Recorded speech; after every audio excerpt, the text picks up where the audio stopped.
Assalamualaikum warahmatullahi wabarakatuh. Perkenalkan, nama saya Anggita Viviliana, NPM 2203050116. Video ini saya buat untuk memenuhi tugas asesmen akhir semester mata kuliah Pendidikan Mitigasi Bencana. Soal yang pertama yaitu mengenai perbandingan kelemahan SP, SPAB atau Satuan Pendidikan Aman Bencana di kedua wilayah, yang pertama yaitu Palu dan wilayah Cianjur, di mana di wilayah tersebut belum optimal dalam mengurangi resiko korban jiwa saat bencana terjadi.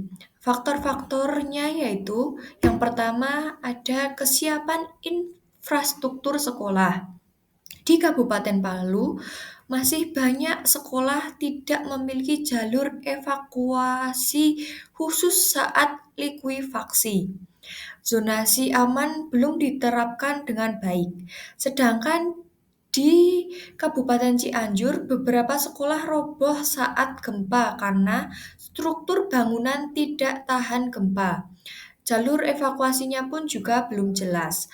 Faktor yang kedua yaitu frekuensi simulasi bencana.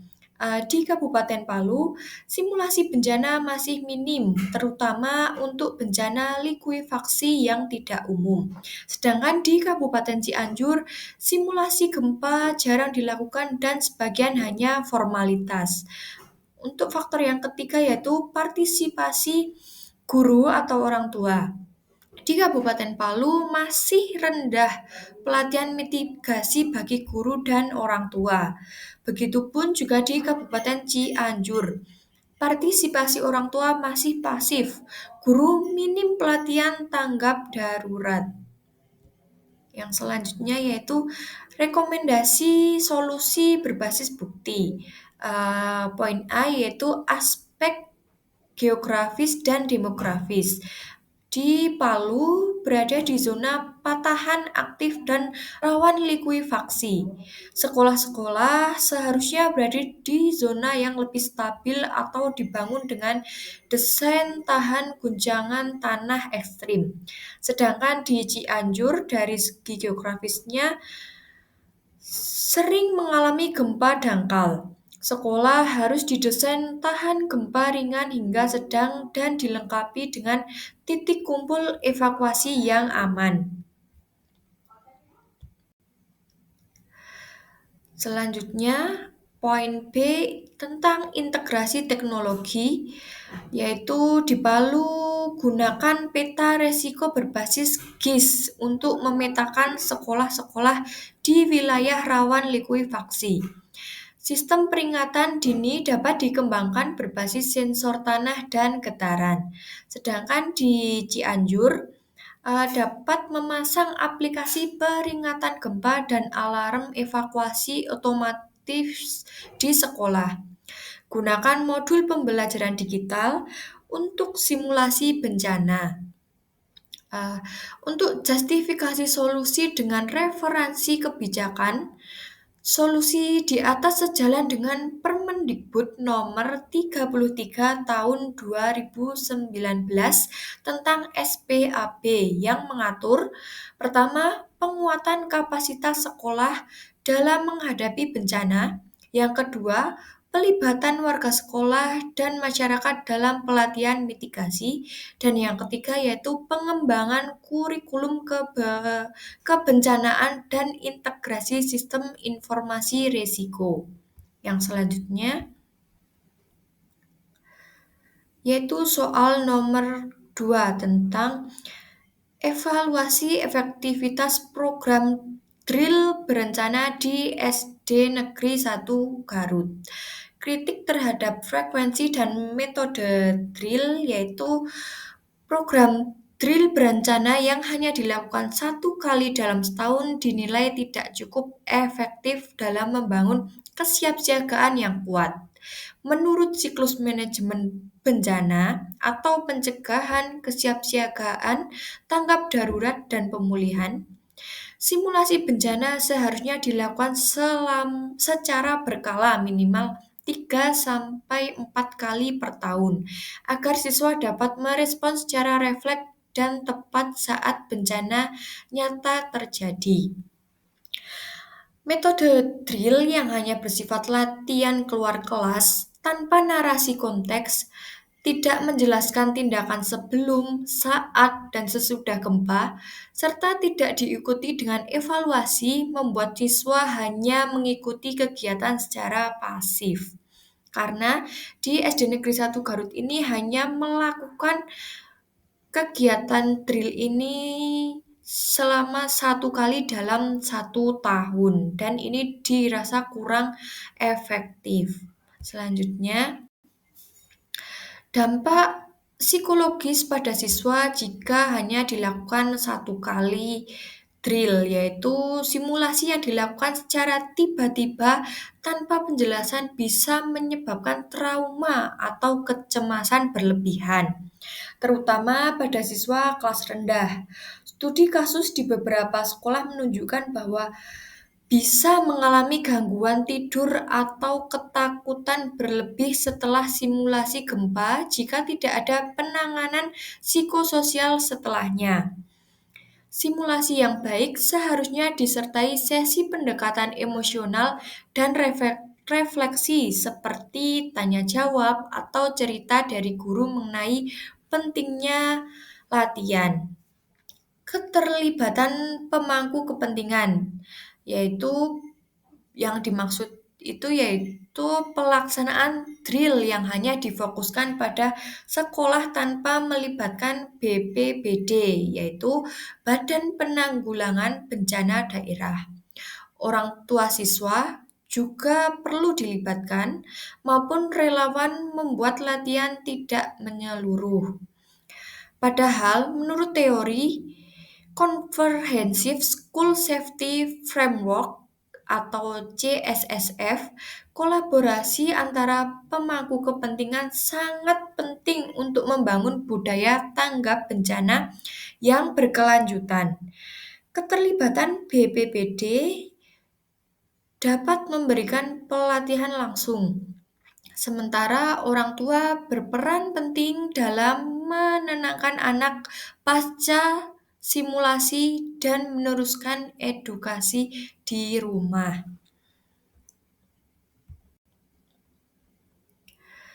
Selanjutnya, solusi yang berbasis CSSF.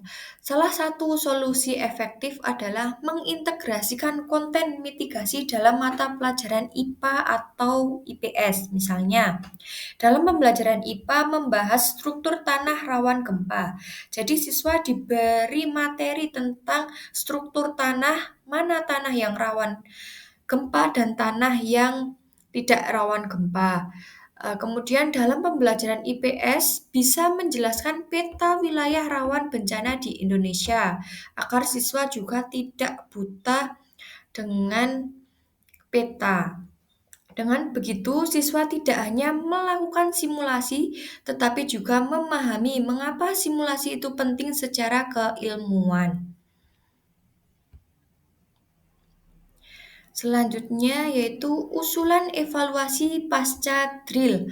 Agar kegiatan drill tidak menjadi rutinitas tanpa makna, perlu dilakukan kuesioner siswa dan guru setelah drill untuk menilai pemahaman dan kesiapan. Yang kedua yaitu observasi perilaku siswa saat drill. Apakah mereka bingung, panik, atau mampu mengikuti arahan. Yang terakhir yaitu forum diskusi pasca drill bersama orang tua, guru, dan BPBD untuk menyempurnakan kegiatan di masa depan. Selanjutnya soal nomor 3. Soal nomor 3, saya merancang program yang bernama Sekolah Tangguh Bencana Pesisir atau program Sigap Tsunami. Komponen dalam program ini yaitu pendidikan mitigasi berbasis kearifan lokal, yaitu berisi tentang cerita cerita rakyat tentang tsunami, misalnya kisah ibu laut yang menjaga pantai, dituturkan secara lisan.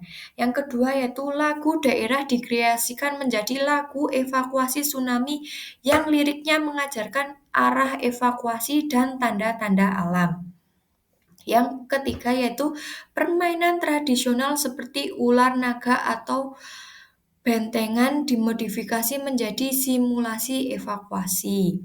Selanjutnya yaitu dalam komponen program ada kemitraan dengan komunitas, seperti mengajak nelayan berbagi pengalaman membaca tanda-tanda tsunami seperti tanda perubahan angin atau laut surut mendadak.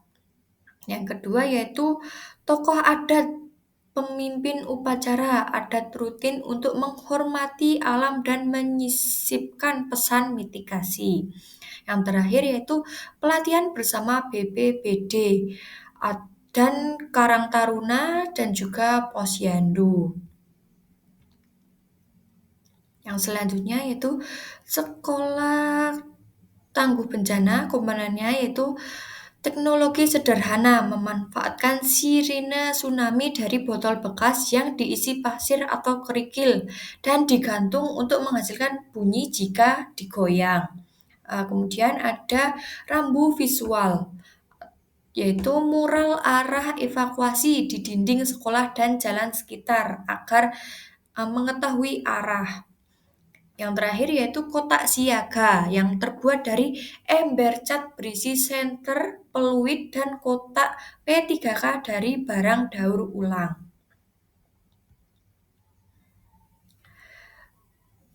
Ini ada tahapan implementasi dari program tersebut. Di bulan pertama yaitu diadakan pelatihan guru oleh BPBD dan juga rapat koordinasi dengan komunitas. Selanjutnya dilanjutkan di bulan kedua yaitu pengumpulan cerita rakyat dan pembuatan lagu evakuasi dengan siswa. Yang ketiga, pembuatan rambu evakuasi dan alat sirine sederhana yang sudah saya jelaskan tadi. Dan bulan keempat, pelatihan mitigasi oleh nelayan dan tokoh adat. Yang kelima, simulasi bencana melibatkan seluruh warga, sekolah, dan orang tua. Di bulan yang terakhir atau bulan ke-6 yaitu melakukan evaluasi kegiatan, mengisi kuesioner siswa, observasi guru, dan diskusi warga. Selanjutnya, indikator keberhasilan dari program tersebut yaitu dari keberhasilan kuantitatif, 100% siswa mengenal arah evakuasi tsunami. Jadi mereka diharapkan sudah tidak buta arah bagaimana hal pertama yang akan dilakukan dalam evakuasi tsunami. Kemudian 100% siswa dan guru mengikuti minimal 1 kali simulasi karena jika hanya dilakukan 1 kali itu dirasa kurang efektif. Lebih baiknya 2-3 kali dalam jangka waktu 1 tahun. Kemudian yang ketiga yaitu 90% siswa mampu menyanyikan lagu evakuasi tsunami. Dan yang terakhir, 1 mural dan 5 rambu evakuasi terpasang di lingkungan sekolah. Untuk keberhasilan kualitatif, yang pertama, siswa mampu menceritakan kembali cerita rakyat tsunami. Yang kedua, guru dan orang tua aktif dalam diskusi dan simulasi. Dan yang terakhir yaitu komunitas merasa dilibatkan dan dihargai dalam program ini. Kemudian untuk anggaran simulatif dari program ini yaitu dari kegiatan pelatihan guru oleh BPBD sekitar biaya kurang lebih 2 juta. Kemudian kegiatan workshop pembuatan lagu dan cerita anak biayanya kurang lebih 1.500.000. Kemudian alat sirine sederhana menggunakan botol pasir dan tali. biayanya kurang lebih 500.000. Kemudian rambu evakuasi visual dan mural biayanya 1 juta. Konsumsi rapat dan pelatihan komunitas biayanya 1 juta. Dokumentasi dan evaluasi sekitar 500.000. Jadi total keseluruhan biayanya berada di kurang lebih 6.500.000. Kegiatan ini, biaya ini dilakukan dalam satu sesi dan satu sesi itu bisa diikuti sekitar 20 orang. Kurang lebihnya seperti itu. Kita lanjut ke soal nomor 4 mengenai kasus yang saya pilih yaitu kasus kebakaran di SD Negeri Dr. Sutomo 5 Surabaya. Bisa dilihat di sini ada bukti dari kebakaran yang terjadi di SD tersebut. Kita baca ringkasan beritanya, apa sebab terbakarnya SD tersebut. Kepala Dinas Pendidikan Kota Surabaya, Yusuf Masruh, menginstruksikan siswa SD Negeri Dr. Sutomo 5 untuk belajar dari rumah setelah 3 ruang kelas 6 terbakar pada Minggu 3 September 2023 malam. Akibat kebakaran, aliran listrik di sekolah terputus dan kegiatan belajar mengajar dialihkan ke sistem daring. Dokumen penting seperti rapor dan buku induk aman karena telah di-backup secara digital. Untuk siswa kelas 6, sistem belajar dilakukan secara bergiliran antara daring dan luring. Pemkot Surabaya berjanji memperbaiki ruang kelas dalam 3 bulan dan mengimbau sekolah rutin memeriksa instalasi listrik. Kepada Kepala Sekolah Sutrisno memastikan kebakaran disebabkan korsleting listrik, bukan faktor kesengajaan. Jadi dapat disimpulkan bahwa kasus kebakaran ini disebabkan karena adanya konsleting listrik di SD tersebut. Bisa dilihat ini buktinya. Di sini ada bekas-bekas terbakar. Mungkin ini meledak ya. Dan tidak ada yang tahu hingga sudah membakar 3 ruang kelas di SD tersebut. Selanjutnya, kepatuhan terhadap Permendikbud nomor 33 tahun 2019 yang mengatur bahwa 1. Sekolah harus memiliki sarana proteksi kebakaran atau alat pemadam api ringan atau APAR. Yang kedua, instalasi listrik harus sesuai standar dan diawasi secara berkala. Dan yang ketiga yaitu sekolah wajib menyusun rencana kesiapsiagaan darurat bencana. Kemudian gap implementasi di SD Negeri Dr. Sutomo 5 Surabaya ini. Aspek regulasinya yang pertama ada kewajiban inspeksi instalasi listrik. Namun fakta di lapangan tidak ada pemeriksaan rutin yang dilakukan oleh SD Dr. Sutomo ini. Gap yang terjadi yaitu korsleting tidak terdeteksi. Kemudian aspek yang kedua yaitu wajib memiliki APAR, tetapi lagi-lagi APAR tidak tersedia atau tidak digunakan di lapangan.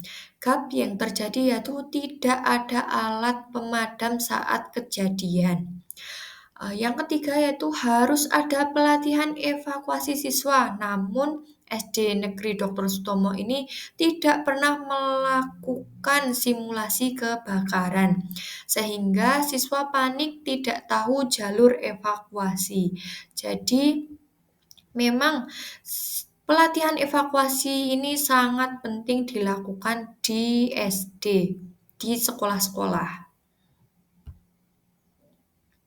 Kita lanjut tentang analisis teori reduction education UNESCO tahun 2022. Menurut UNESCO tahun 2022, pendidikan pengurangan resiko bencana harus mencakup yang pertama yaitu pengetahuan kebencanaan yang terintegrasi dalam pembelajaran. Yang kedua, partisipasi aktif siswa dalam latihan dan sistem peringatan dini. Yang ketiga, peran siswa sebagai agen perubahan atau agent of change. Dalam kasus SD Surabaya, teori ini belum diterapkan karena yang pertama, kurikulum tidak memuat edukasi resiko kebakaran. Yang kedua, siswa tidak dilatih menghadapi kebakaran. Dan yang ketiga, siswa hanya menjadi objek penyelamatan, bukan pelaku aktif. Kita lanjut.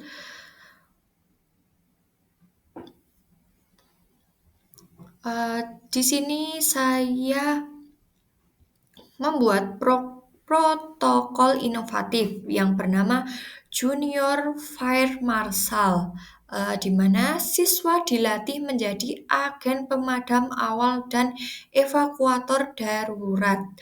Komponennya yaitu ada pelatihan APAR yang tugasnya siswa kelas 5 dan 6 dilatih menggunakan alat pemadam api ringan oleh Dinas Damkar.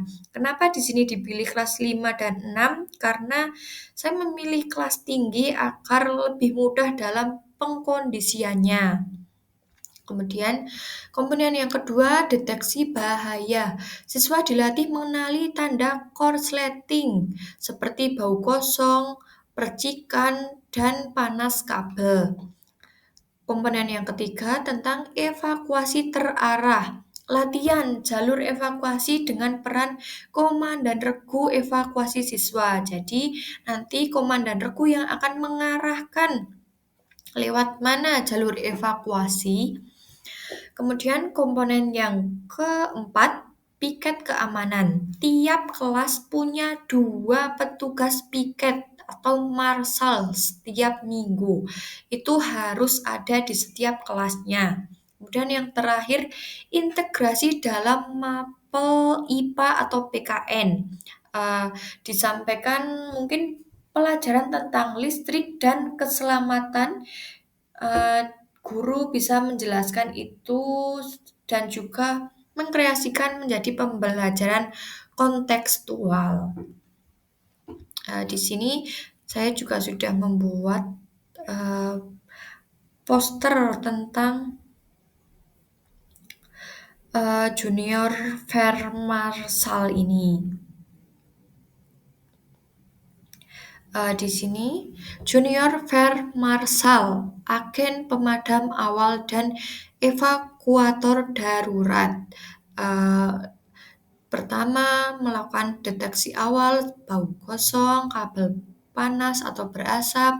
Yang kedua, tindakan siswa seperti aktivitas alarm atau sirine, membunyikan sirine atau alarm yang dimaksud, mengambil apar, kemudian panggil guru atau petugas. Selanjutnya, evakuasi. Melakukan evakuasi jalur ditunjuk oleh komandan atau marshal pemimpin, kemudian menuju titik kumpul. Yang terakhir, evaluasi dan laporan. Melakukan observasi perilaku siswa dan refleksi pasca simulasi dilakukan, kira-kira kurang dan lebihnya bagaimana. Mungkin seperti itu ya. Mungkin cukup penjelasan dari saya. Kurang lebihnya saya mohon maaf. Wassalamualaikum warahmatullahi wabarakatuh.